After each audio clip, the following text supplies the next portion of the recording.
I'm Megan Pietrantonio, Head of Strategy with the Truist Foundation, and I'm pleased to be here with my friends and colleagues at Purpose Possible, Laura Moody and Starsha Valentine.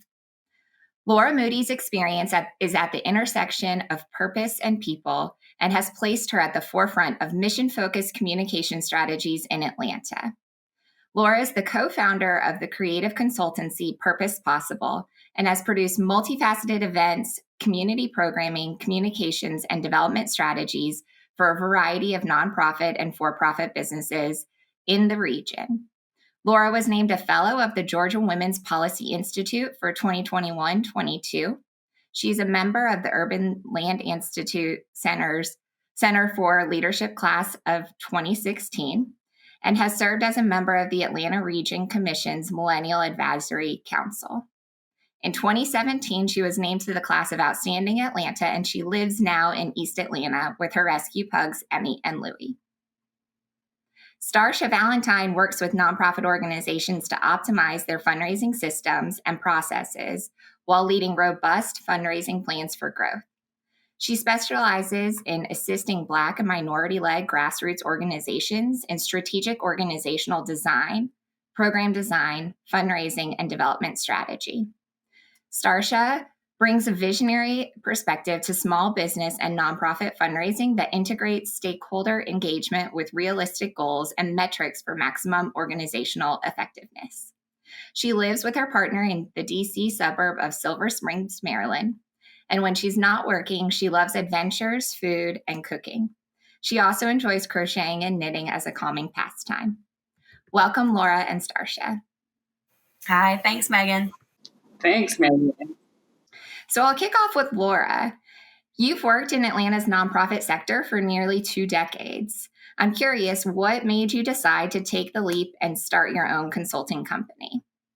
Well, it's interesting. I never really considered myself to be very entrepreneurial, but I am very sort of self-directed in my work, and I really love checking a box, checking a project off of my list.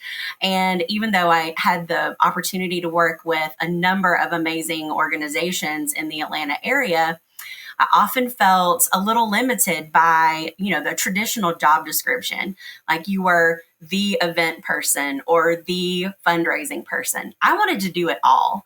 So now that I've started my own company, I really am able to flex my sort of creative personality and my creativity and put those strengths to bear, not only for the clients that I get to choose to work with, but on, strategies for the firm itself.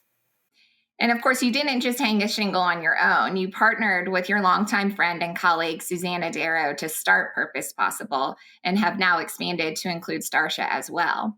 I'm curious what inspired the two of you initially to join forces, and what are your separate superhero powers that come together to create the special sauce? Susanna and I both come from similar work backgrounds. We started in very small arts nonprofits here in the Atlanta region, and they really had a startup mentality. And in that, we were serving every possible role within an organization: fundraising, leadership, communications, managing boards. And you really realize very quickly that this is an industry-wide sort of systematic issue where very small staffs are expected to do everything. And that leads to burnout, high rates of turnover, and it really limits the organization's growth and ability to truly make the impact that they want to make in their communities. So in terms of like our individual superpowers, my background is mainly in community engagement, public-private partnerships, and sort of communications and marketing-based fundraising, while Susanna really specializes in sort of traditional individual giving, organizational strategy, and foundations. And all of our clients needed all of those things. And so we very quickly realized that we should join forces and create Purpose Possible. And then now that we just brought on Starsha as a third partner, we're adding, an additional depth of experience and, of course, experience in a different region of the U.S. Well, Starsha Purpose Possible was founded to empower mission driven organizations to overcome the roadblocks that Laura was just describing, that are really preventing them from making their purpose possible. So, from your perspective, what do those roadblocks tend to be, and how are you uniquely positioned to help the organizations tackle them?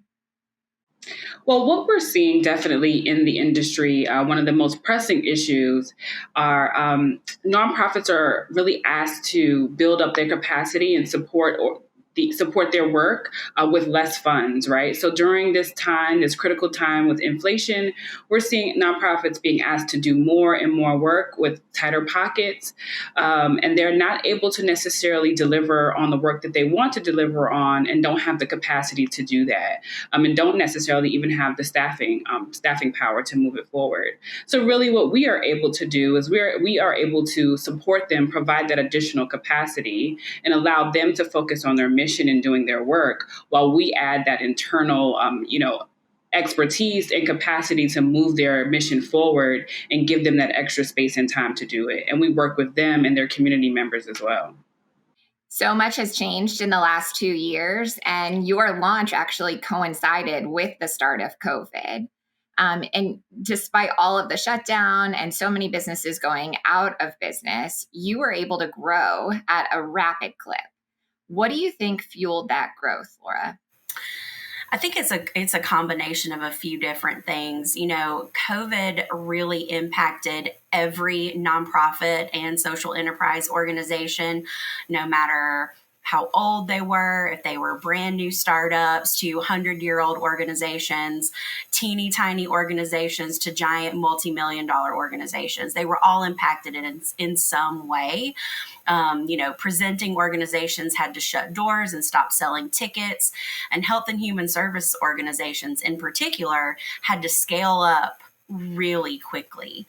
And there was so much money being diverted to the CARES Act and other, COVID response dollars, that small and mid-sized organizations simply couldn't keep up with what they could apply for, how to apply, and then once they got the money, how to report on what they did with those funds. And so we were really able to jump in and support those organizations.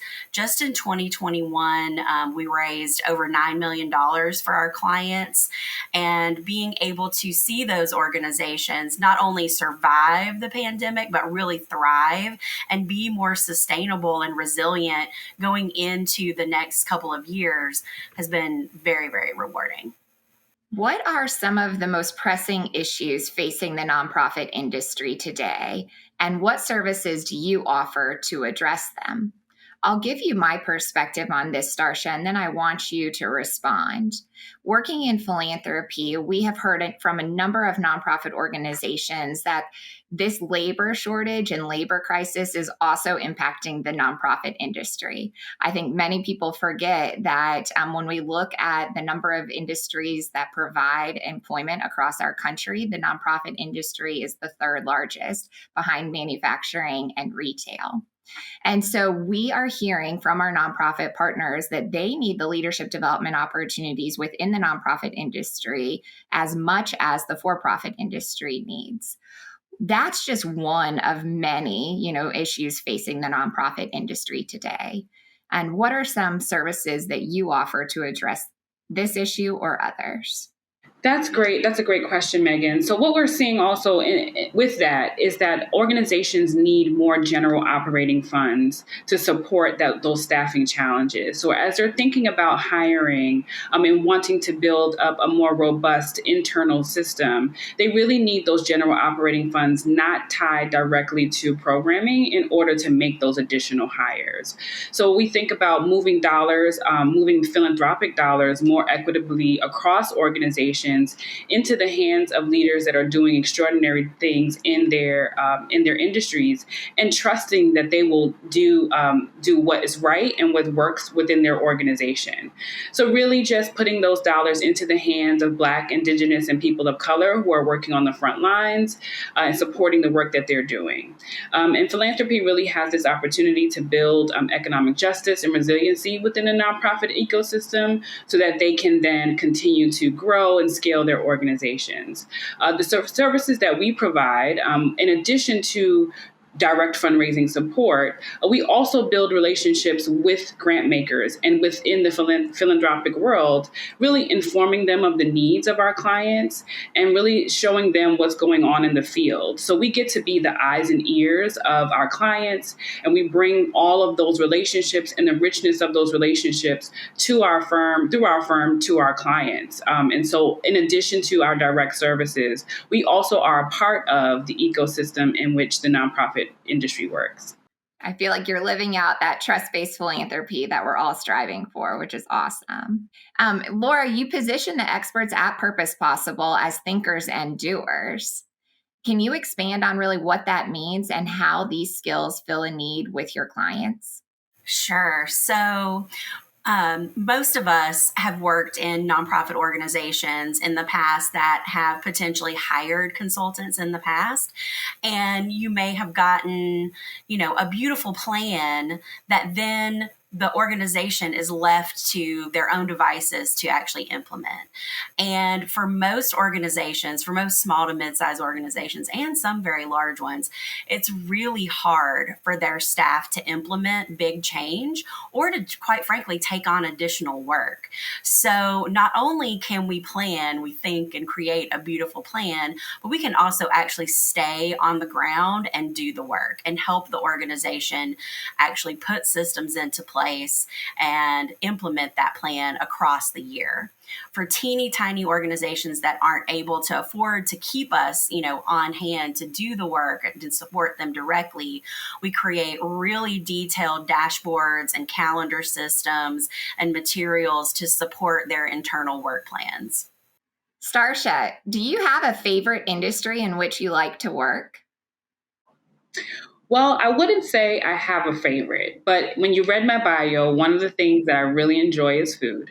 And so I would say that because of our work and the types of organizations that we work with, we have ended up working with a lot of food justice and food access organizations across both of our offices in the Southeast and in the Mid-Atlantic region. And because food and urban agriculture and food access directly impacts so many other critical social justice issues, many of our clients have partnered with each other across regions and within the area. And I really just enjoy the relationship-based work that comes out of it. And then I enjoy food. And what about you, Laura? I really enjoy the types of projects that we get to do with community improvement districts. That's work and planning that directly impacts the city, that we live in and love. We've had the opportunity to work with the Midtown Alliance, Central Atlanta Progress in downtown, and most recently with the Gwinnett Place Community Improvement District.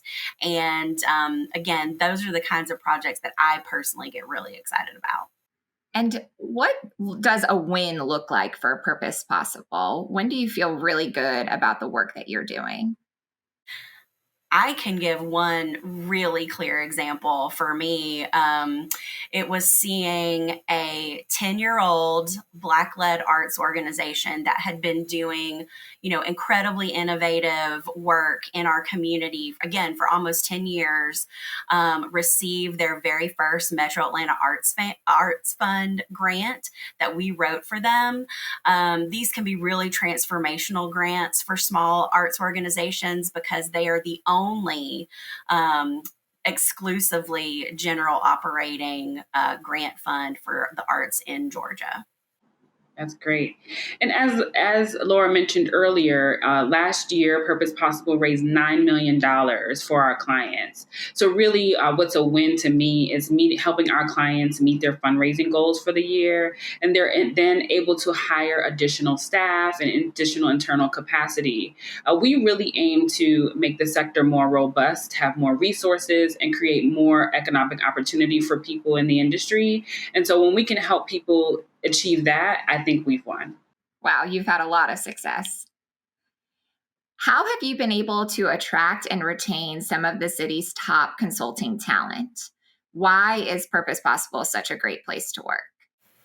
Well, I'll start. I think first and foremost, we treat people like adults. All of the folks that work with us have been directors of development or executive directors, and that can be kind of a lonely, isolated job. You are responsible for the financial stability of an entire organization, often with very little support and very little external resources or opportunities for professional development. And so we've given these subject matter experts a place to land where they can leverage their expertise towards, the clients that they're most excited about. And we offer them the opportunity to do all of that remotely should they choose. We're not terribly concerned about a standard 9 to 5, 5-day a week work week. As long as the work is getting done and you're accessible to clients, if you want to be answering emails at 4 a.m. from a beach, that's fine with me. Yes, and that's great. And to build upon that, although I am not personally a parent, I think we have one of the safest spaces for parents and families to thrive. We support flexible schedules. We provide a very generous paid time off package. And we have 2 annual firm-wide vacations where everyone is off. The full week of the 4th of July holiday and 2 weeks at the end of the year. And this allows folks to really take the time to realize their own purpose as a full human, not just at work. And also, we are intentional about building a team that reflects the communities our clients serve and have the cultural competencies to support a wide range of clients in both of our regions. Most companies, especially those that are startup companies, are struggling to survive these formative years. And yet you've already expanded to DC, Starsha, with your leadership. What made you decide to open an office in the Mid-Atlantic? And what other regions are you eyeing for the next Purpose Possible office?